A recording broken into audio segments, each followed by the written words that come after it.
नमस्कार मित्रों, वचन के प्रकरण का शेष भाग आपके सामने लेकर उपस्थित हुआ हूं। इससे पहले वाले भाग में हमने वचन किसे कहते हैं, वचन से संबंधित उसके भेद और उससे संबंधित कुछ महत्वपूर्ण नियम आपको समझा दिए गए थे।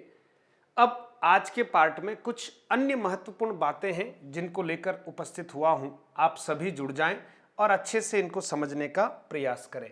मित्रों, एक बात जो प्रमुख है, निम्नलिखित संज्ञा शब्दों का प्रयोग सदैव बहुवचन में ही होता है। परीक्षाओं के लिए बहुत महत्वपूर्ण बिंदु है, अक्सर परीक्षाओं में पूछा जाता है। तो ध्यान दीजिएगा, ऐसे कौन से शब्द हैं जो सदैव बहुवचन के रूप में ही प्रयुक्त होते हैं, जैसे हस्ताक्षर। आपको वाक्य प्रयोग, वाक्य शुद्धि के लिए भी ये बहुत महत्वपूर्ण नियम है कि जैसे हम लिखते हैं कि मैंने हस्ताक्षर कर दिया, वाक्य शुद्ध है। हस्ताक्षर भले ही हम एक ही करते हैं, अपना ही करते हैं, लेकिन फिर भी हस्ताक्षर शब्द का प्रयोग सदैव बहुवचन के रूप में होता है और हमें वहां लिखना पड़ेगा मैंने हस्ताक्षर कर दिए हैं। तो आप सोचिए, हस्ताक्षर कर दिया नहीं, हस्ताक्षर कर दिए हैं। इसी तरह से आप देखेंगे शब्द है प्राण, होश, दर्शन, लोग, आंसू, होठ या ओठ, ठीक है। इसी तरह से दाम शब्द है, अक्षत है, बाल है, रोंगटे हैं, रोम है, नेत्र है, तेवर है, भाग्य है। ये सब ऐसे शब्द हैं, संज्ञा शब्द हैं जो प्रायः बहुवचन के रूप में ही प्रयुक्त होते हैं। तो हमें इस बात का खास ध्यान रखना पड़ेगा कि ये सारे शब्द जो हैं इनको आप पक्का कर लीजिएगा, ये बहुवचन के रूप में ही प्रयुक्त होते हैं, परीक्षाओं में आते हैं। महेश का भाग्य खुल गया, ये वाक्य सही नहीं है।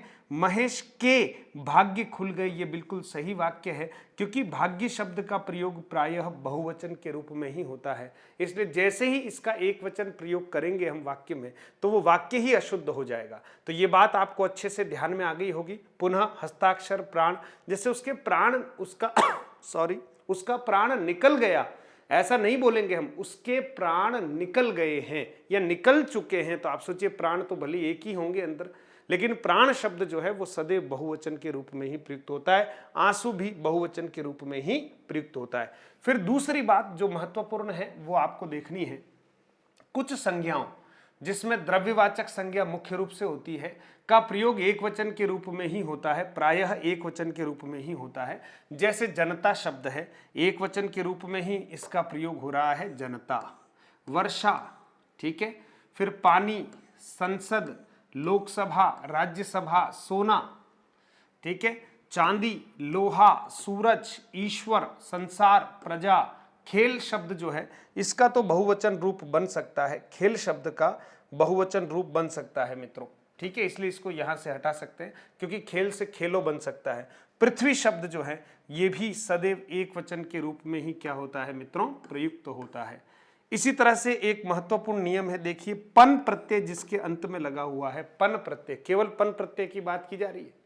जिन शब्दों के अंत में पन प्रत्यय लगा हुआ होता है, उन शब्दों से अगर हमें बहुवचन बनाना है तो पन से ठीक पहले वाले जो शब्द आकारांत है, पन से ठीक पहले वाला, जैसे देखिए पन तो ये रहा और पन से ठीक पहले वाला ना है और ना में क्या है, आ है।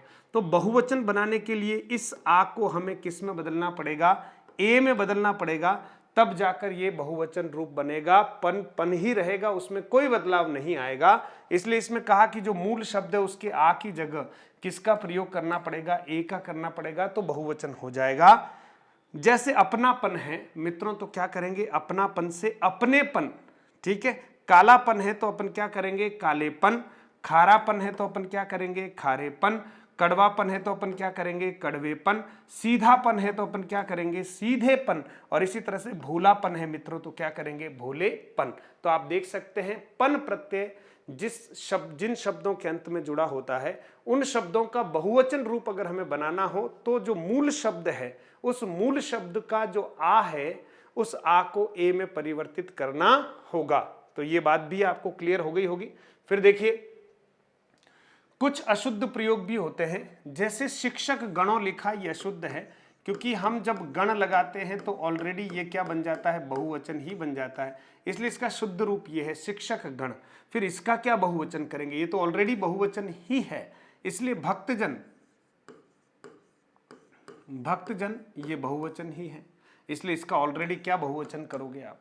शिक्षक वृंदों नहीं होगा, इसका सही रूप है शिक्षक वृंद, ये सही है, शिक्षक वृंद सही है ना। इसी तरह से अतिथि गणों नहीं होता है, अतिथि गण अपने आप में बहुवचन ही है, अतिथि गण, ठीक है, अतिथि गण।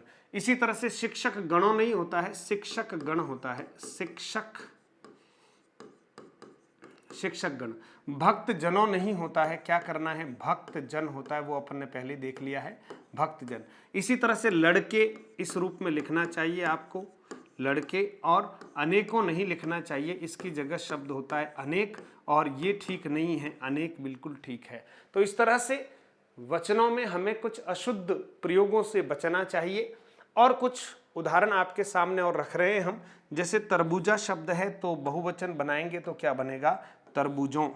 घर से घरों, लेखक से लेखकों, चोर से चोरों, ध्यान रखना ऊपर बिंदी का, छात्र से छात्रों, ठीक है, राजा से राजाओं, पिता से पिताओं, माता से माताओं, लता से लताओं भी होता है और लताएं भी होता है, लताएं भी होता है, कोई दिक्कत नहीं। मिठाइयाँ, मिठाइयों, बधाई, देखिए इकारांत है, ई छोटी हो जाएगी, इधर देखो ई छोटी हो गई है। आप चाहें तो मिठाइयाँ लिख सकते हैं, आप चाहें तो मिठाइयों लिख सकते हैं, दोनों ही बहुवचन रूप ही है मित्रों। फिर आप देखेंगे गुरु शब्द है तो गुरुओं हो गया। डाकू शब्द उकारांत, देखो ऊ बड़ा है, इधर ऊ छोटा हो गया, डाकुओं हो गया।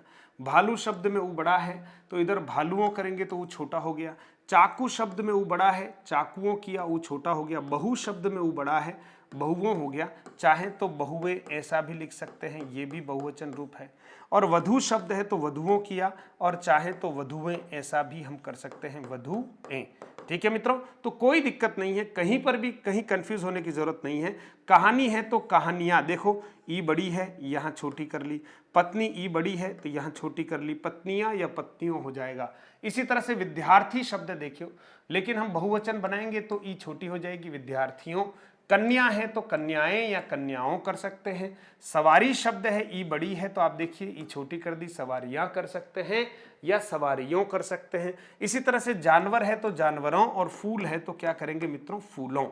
तो आशा करता हूं कि ये कुछ महत्वपूर्ण उदाहरण, कुछ नियम, और ओवरऑल कहा जाए तो जो आपका वचन का जो प्रकरण है उसको सरलता पूर्वक संक्षिप्त रूप में महत्वपूर्ण उदाहरण व नियमों के साथ आपके समक्ष मैंने प्रस्तुत कर दिया है। आशा करता हूं कि ये प्रकरण आपको समझ में आया होगा। अब अभ्यास के कुछ प्रश्न हैं वो YouTube पर भी आप देख सकते हैं, और हमारे मधुरम हिंदी ऐप के ऊपर भी हम प्रश्नोत्तरी या टेस्ट सीरीज वगैरह हम करवाते ही हैं, उसमें भी आप इनके प्रश्नोत्तरों को देख सकते हैं। तो आप बहुत अच्छे मनोयोग के साथ मुस्कुराते हुए पढ़ते रहिएगा, ताकि अच्छे से अधिगम हो और हम जिस उद्देश्य के निमित्त ये पढ़ रहे हैं बस वो हमारा उद्देश्य पूरा हो। बहुत बहुत धन्यवाद।